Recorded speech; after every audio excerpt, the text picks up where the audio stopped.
قل هذه سبيلي أدعو إلى الله.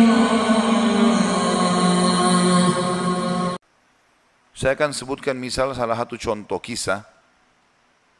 Ibnu Qayyim rahimahullah Al-Jauzi mengangkat kisah tentang Abi Qudamah, ya. Seseorang yang disebutkan namanya oleh beliau. Sudah pernah saya sebutkan cerita ini belum? Selalu belum, ya. Baiklah. Abi Qudamah, kata Ibnu Jauzi, adalah seseorang yang suka berjihad. Di zaman dulu, zaman tabi'in, suka berjihad, berperang. Dan dia selalu memotivasi orang untuk berjihad. Ditanya di salah satu masjid itu, dia lagi pulang dari jihad, pengalaman apa yang paling berkesan bagi anda di kancah peperangan jihad? Dia bilang, kisah seorang anak muda yang bertemu bidadari. Maka orang tanya, seperti apa ceritanya? Dia bilang, satu waktu saya pulang ke negeri saya, di kotanya. Kemudian saya motivasi orang untuk berperang, berjihad. Disampaikanlah motivasi, ayat-ayat, hadis, kisah-kisah nyata.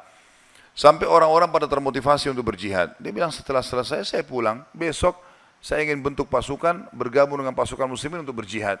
Ya. Waktu saya pulang ke rumah, dia bilang tiba-tiba ada suara perempuan depan pintu. Memanggil, wahai Abi Qudamah, Abi Qudamah. Dia bilang, saya baca, a'udzubillahi minasyaitonirrajim. Jangan sampai ini godaan syaitan. Perempuan malam-malam memanggil-manggil depan rumah. Dia enggak bilang, saya enggak mau buka pintu. Terdengar lagi suara kedua kali, Abi Qudamah, Abi Qudamah, buka pintu. Suara perempuan, dia bilang, a'udzubillahi minasyaitonirrajim. Saya enggak mau buka ini, takut jadi fitnah, gitu kan. Terus perempuan itu rupanya nyaut depan pintu, dia bilang, wahai Abi Qudamah, bukankah anda yang memotivasi kami berjihad? Dan saya terpengaruh dengan itu. Saya ingin menyumbang sesuatu. Bukalah pintunya. Dia bilang, saya dengar orang ini mau nyumbang hubungan dengan jihad, saya buka pintu. Perempuan itu rupanya bercadar, dia bilang pada saat saya buka pintu dan di hadapan saya tahu kalau orang ini, kalau tidak pakai cadar, luar biasa Allah berikan kelebihan fisiknya. Terlihat, wanita ini punya kecantikan tapi dia tutup auratnya.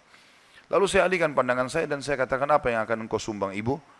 Dia bilang, sesuatu yang paling indah dari tubuh saya, hai Abi Qudamah, adalah rambut saya. Saya memiliki rambut yang sangat bagus dan panjang. Maka saya sudah memotongnya dan saya sudah membentuknya supaya menjadi tali kekangan kuda. Maka saya minta agar rambut saya ini engkau jadikan tali kekangan kudamu, agar minimal rambutku ikut berperang. Abi Qudamah bilang, saya heran dengan imannya ibu ini. Luar biasa ini. Gak pernah ada orang terfikir seperti itu. Rambutnya panjang, lebat, tebal, dipotong, lalu dibuat sedemikian rupa sehingga bisa menjadi tali kekangan kuda. Gitu kan. Pakailah ini Abi Qudamah. Abi Qudamah bilang, baiklah, diambil. Pada saat sudah diambil, Abi Qudamah mau tutup pintu, dia bilang, sebentar, masih ada satu lagi Abi Qudamah. Dia bilang apa? Suami saya mati syahid. Dan semoga Allah terima. Semoga juga kami disatukan di surga. Dan dia mewariskan seorang anak laki-laki yang mirip seperti dia. Maksudnya keimanannya, fisiknya, segala macam. Saya harap anda tidak menolak anak saya besok ikut berjihad. Kata Abi Qudamah, baiklah. Tutup pintu, besok pagi habis sholat subuh, habis syuruk, menjelang duha, berkumpullah orang-orang yang mau ikut jihad untuk bergabung dengan pasukan muslimin. Setelah Abi Qudamah bilang, saya motivasi mereka, datanglah seseorang dari belakang saya berteriak, Abi Qudamah, Abi Qudamah. Suara seorang laki-laki. Dia bilang, saya balik ke belakang. Waktu saya balik, saya seperti melihat matahari. Artinya, ada seorang laki-laki putih, tinggi, gagah, rambutnya indah, fisiknya kekar di atas kuda. Dia bilang, saya sendiri kagum melihat orang ini. Luar biasa secara fisik, membuat orang sudah kagum. Dia bilang, terus dia bilang, hai Abi Qudamah, saya anaknya ibu semalam yang memberikan rambut kepada anda. Dan saya siap untuk ikut berperang. Dan wasiat ibu saya agar saya jangan pulang. Suruh mati syahid. Kata Abi Qudamah, saya kagum melihat lagi anak ini. Sudah kagum melihat ibunya, kagum melihat anaknya. Bagaimana keyakinan mereka berdua tentang janji Allah. Dan hidupnya di situ sudah. Lingkup hidupnya itu adalah yang dijanjikan oleh Allah dan Rasulnya. Udah, Allah bilang dapat ini, ya sudah, diyakinkan iya. Sholat dapat ini, puasa dapat ini, jihad dapat ini. Yakin, tidak ada keraguan. Hidupnya terbentuk di situ, itu yang dijalani sama dia. Dia yakin meninggalkan juga dosa, ini adalah pintu yang baik. Kalau dia buat, dia akan jauh dari Allah. Maka dia berada di lingkup itu, kendaraan itulah. Kata Abi Qudamah, baiklah anak muda, kau masih muda, gitu kan. Saya akan letakkan kamu di bagian belakang pasukan. Anak muda itu diam. Dia bilang, Abi Qudamah bilang, ini saya tentu simpulkan ceritanya ya, karena saya tidak hafal secara lafaz letter tentang kisah, tapi saya datangkan poinnya gitu. Kata Abi Qudamah waktu perang lagi berkecamuk, tiba-tiba anak muda ini sudah ada di depan.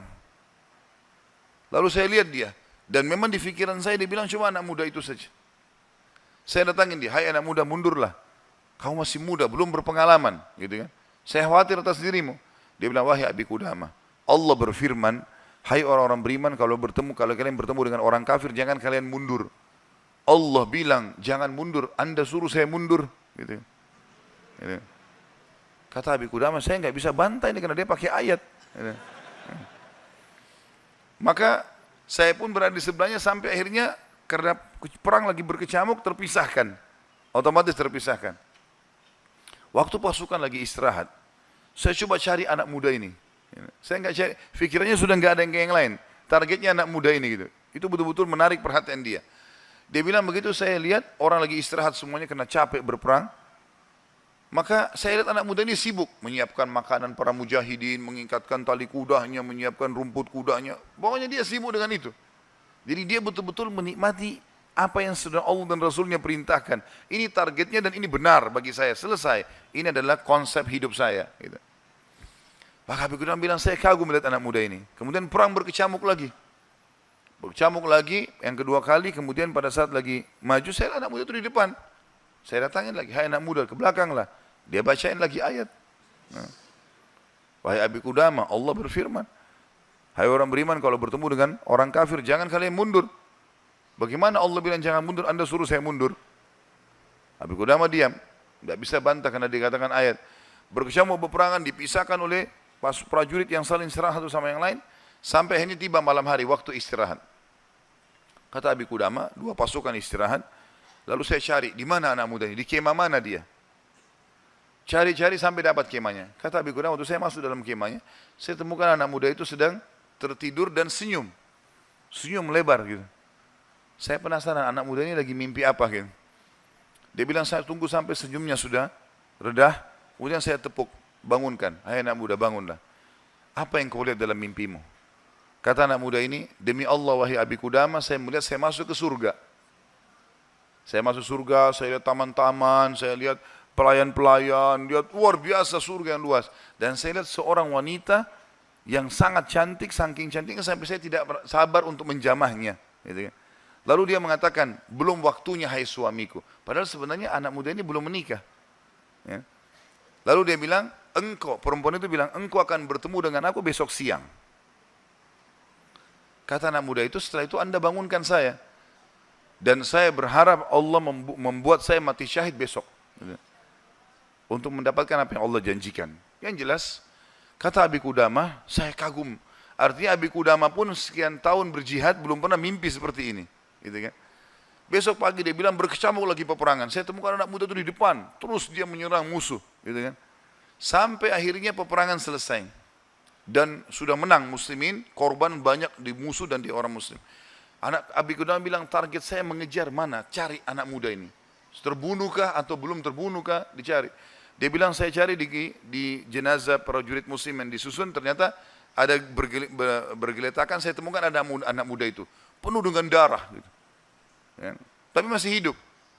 Dan dia lihat, waktu saya datang, dia dengan senyum mengatakan, Abi Qudamah, kesinilah. Dalam kondisi lagi luka-luka ini. Berdarah-darah. Gitu ya. Kata Abi Qudamah, saya pun datang. Apa beritamu, hai anak muda? Dia bilang, hai Abi Qudamah, kalau kau pulang nanti ke kampung kita, ke negeri kita, sampaikan ke ibu saya salam dan bilang, impian beliau sudah terkabulkan. Artinya, saya akan menyusul ayah saya mati syahid. Lalu pesannya ini luar biasa. Dia bilang apa? Wahai Abi Qudamah, apa kau ingat kisah tadi malam bidadari dalam mimpi saya? Kata Abi Qudamah, iya. Sekarang ada di sebelah saya. Sedang senyum dan menunggu ruh saya keluar. lalu dia akan membawa saya ke surga. Lalu kata Abi Qudamah, orang itu pun meninggal dunia. Dalam kondisi dia tersenyum gitu kan. Maka Abi Qudamah bilang, saya menangis, gak bisa menahan melihat luar biasanya. Ibunya luar biasa, anak muda ini luar biasa. 17 tahun, punya kelebihan fisik yang mungkin tadi saya bilang, kebanyakan kita di Indonesia dihabiskan pada hal yang foya-foya, coba-coba kemaksiatan. Ini semua omong kosong nih, dari syaitan, bukan begitu. Anak muda ini dididik oleh ibunya untuk targetnya surga. Bagaimana berperang mati syahid, seperti itulah. Kata Abi Qudamah, saya pun menguburnya. Waktu kami pulang ke negeri kami, target saya ke rumah ibunya. Bukan ke rumah saya lagi. Orang semua pada pulang ke rumahnya, ketemu keluarganya. Dia bilang, saya cari ibunya anak muda itu. Begitu dapat rumahnya, saya ketuk pintu, dibuka. Ibu itu buka. Ibu itu begitu lihat, saya tahu Abi Qudamah. Dia bilang, wahai Abi Qudamah, apa kau datang berbelas sungkawa, atau kau datang untuk membawa berita gembira? Kata ya Abi Qudamah, apa maksud anda ibu? Dia bilang, kalau anda pulang, mengatakan anak saya ikut pulang bersama anda, berarti itu belasungkawa. Saya enggak mau anak saya pulang. Mau mati syahid. Tapi kalau anda bilang anak saya mati syahid, berarti itu berita gembira. Abi Qudamah bilang, saya enggak tahan menangis. Lalu saya mengatakan, ibu, berita gembira, Allah sudah kabulkan impianmu. Anakmu telah menyusul suamimu dan semoga Allah kabulkan. Ibu itu menangis, sujud syukur kepada Allah. Gara-gara berhasil anaknya menjalankan perintah Allah. Ini yang banyak luput dari kita nih.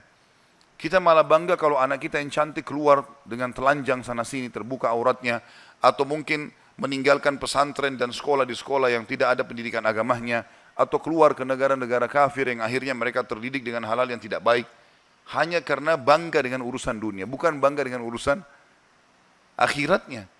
Padahal itu tanggung jawab kita. Jadi teman-teman sekalian, menanamkan muraqabah, yakin kalau Allah mengawasinya, yakin akan janji Allah terhadap ibadah yang dia kerjakan, yakin ancaman Allah kalau dia melanggar, maka ini poin yang sangat penting, ini yang sedang kita bahas. Masalah bagaimana dia mendidik jiwanya dalam masalah muraqabah.